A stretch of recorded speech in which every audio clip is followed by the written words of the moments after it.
નમસ્કાર. આજે આપણે પાન કાર્ડના કેટલાક બહુ જ મહત્વના સૂચિત ફેરફારો વિશે વાત કરીશું. સરકારે કેટલાક નવા નિયમોનો પ્રસ્તાવ મૂક્યો છે જે આપણા નાણાકીય વ્યવહારોને અસર કરી શકે છે. તો ચાલો જરા ઊંડાણમાં ઉતરીને સમજીએ કે આ બધું શું છે. ઘણા લોકો નવી ગાડી લેવાનું, ઘર ખરીદવાનું કે પછી કોઈ મોટો નાણાકીય વ્યવહાર કરવાનું વિચારતા હોય છે. જો આવી કોઈ યોજના હોય તો આ નવા નિયમો વિશે જાણવું ખૂબ જ જરૂરી બની જાય છે, કારણ કે તેની સીધી અસર આપણા ફાઇનાન્શિયલ પ્લાનિંગ પર પડી શકે છે. તો વાત એમ છે કે સરકારે ડ્રાફ્ટ ઇન્કમટેક્સ નિયમો 2026 બહાર પાડ્યા છે. અહીં એ વાત ખાસ ધ્યાનમાં રાખવા જેવી છે કે આ હજુ સૂચનો જ છે, એટલે કે ફાઇનલ નથી.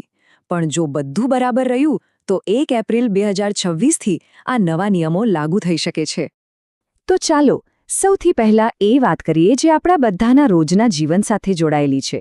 બેંકમાં રોકડા પૈસા જમા કરાવવા અને ઉપાડવા. અહીંયા એક મોટો બદલાવ આવી રહ્યો છે. જુઓ, અહીંયા એક બહુ મોટો બદલાવ છે. અત્યાર સુધી શું હતું કે એક દિવસમાં 50,000 રૂપિયાથી વધારે રોકડા જમા કરાવો તો પેન કાર્ડ આપવું પડતું. પણ હવે આખી ગેમ જ બદલાઈ રહી છે. હવે દિવસની નહીં પણ આખા વર્ષની વાત છે. આખા નાણાકીય વર્ષમાં 10 લાખ રૂપિયાથી વધારે અને સાંભળો, ખાલી જમા નહીં, ઉપાડ પર પણ બંને પર પેન કાર્ડ જરૂરી બનશે. આ ખરેખર એક મોટો ફેરફાર છે.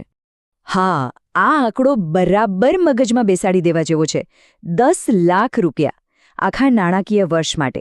આ જ છે નવી લિમિટ જે બેંકના રોકડ વ્યવહારો માટે પાન કાર્ડને જરૂરી બનાવશે.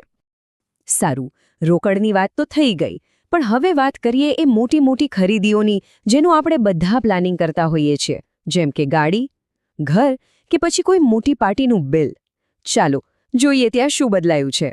અહીંયા પણ નિયમ હવે થોડો સ્માર્ટ બની રહ્યો છે. પહેલાં કેવું હતું કે મોટરબાઇક સિવાય કોઈ પણ ગાડી લો પાન આપવું પડતું, પણ હવે એવું નથી. હવે કિંમત જોવામાં આવશે. પછી ભલે કાર હોય કે મોટરબાઇક, જો એની કિંમત 5 લાખ રૂપિયાથી વધુ હોય તો જ પાન કાર્ડની જરૂર પડશે. અરે વાહ, આ તો એક સારા સમાચાર કહી શકાય. હોટેલ કે રેસ્ટોરન્ટમાં હવે 50,000 નહીં પણ સીધા 1 લાખ રૂપિયાથી વધારે બિલ થાય તો જ પાન આપવું પડશે. એટલે કે લિમિટ સીધી ડબલ. અને આ ફેરફાર તો ઘણા લોકોના ચહેરા પર સ્મિત લાવી દેશે, ખાસ કરીને જેઓ પોતાનું ઘર ખરીદવાનું વિચારી રહ્યા છે. પ્રોપર્ટી માટેની લિમિટ 10 લાખથી વધારીને સીધી 20 લાખ રૂપિયા કરવાનો પ્રસ્તાવ છે. આનાથી નાના મોટા પ્રોપર્ટીના સોદાઓમાં ઘણી સરળતા થશે. તો આ ટેબલ પર એક નજર કરીએ તો આખી વાત સમજાઈ જાય છે.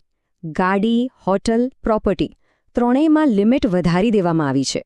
એનો સીધો મતલબ એ છે કે સરકાર નાના વ્યવહારોને સરળ બનાવવા માંગે છે અને ફક્ત ખરેખર મોટા સોદા પર જ ધ્યાન કેન્દ્રિત કરવા માંગે છે. આ એક સ્પષ્ટ પેટર્ન દેખાઈ રહી છે. અને હવે આપણે આવી ગયા છીએ છેલ્લા અને કદાચ સૌથી મોટા ફેરફાર પર.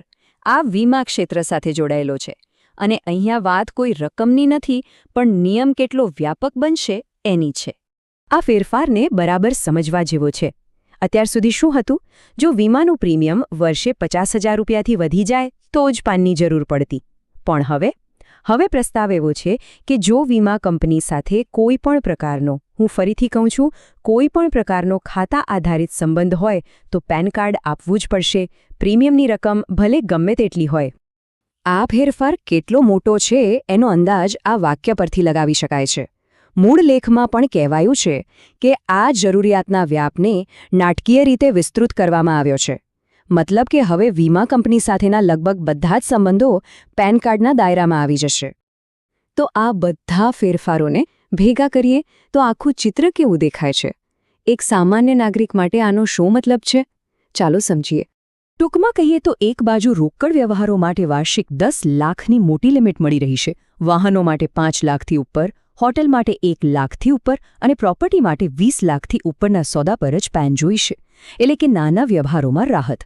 પણ બીજી બાજુ વીમા ક્ષેત્રમાં પેનનો નિયમ એકદમ કડક અને વ્યાપક બની રહ્યો છે. આની પાછળનો હેતુ સ્પષ્ટ લાગે છે. નાના વ્યવહારોને સરળ બનાવો અને મોટા વ્યવહારોને બરાબર ટ્રેક કરો. આ નવા નિયમો એક વાત તો સાબિત કરે જ છે કે નાણાકીય લેવડ-દેવડની દુનિયા સતત બદલાઈ રહી છે. તો આ બદલાતા સમય સાથે તાલ મિલાવવા માટે આપણી નાણાકીય વ્યૂહરચનામાં કેવા ફેરફાર કરવા પડશે એ ખરેખર એક વિચારવા જેવો સવાલ છે.